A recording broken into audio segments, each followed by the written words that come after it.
Hello दोस्तों, नमस्ते। मैं हूँ शीला शर्मा। आज एक देवर भाभी का नोक झोंक कहरवा नाच का गीत आप लोगों को सुनाऊंगी दोस्तों, अपने अंदाज में।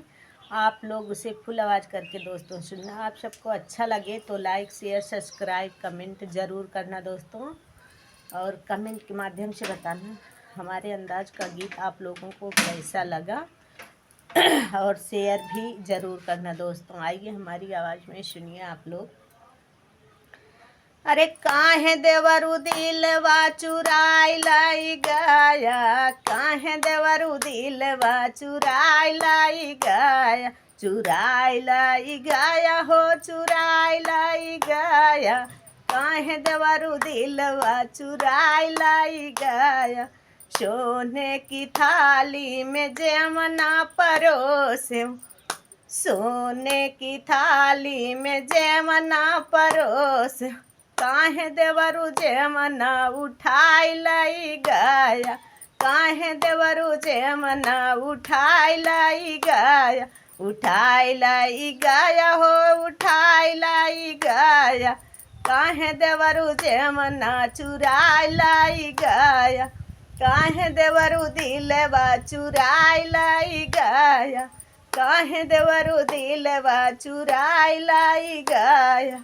सोने के लोटा गंगा जल पानी, सोने के लोटा गंगा जल पानी, गंगा जल पानी हो, गंगा जल पानी।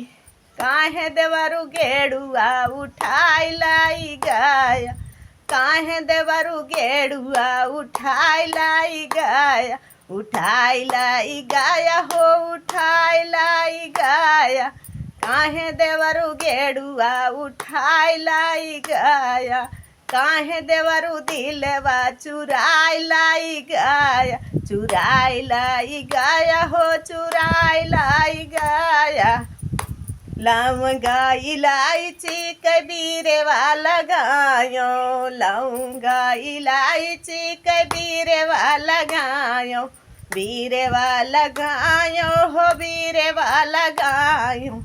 काहे देवरु बीरवा उठाई लाई गाया, काहे देवरु बीरवा उठाई लाई गाया, उठाई लाई गाया हो, उठाई लाई गाया।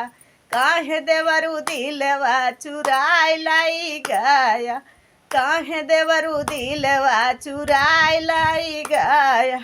गादा गलाई चाक से जिया लगायो, गादा गलाई चाक से जिया लगायो। काहे देवरु खाटिया उठाई लाई गाया, काहे देवरु खाटिया उठाई लाई गाया, उठाई लाई गाया हो, उठाई लाई गाया।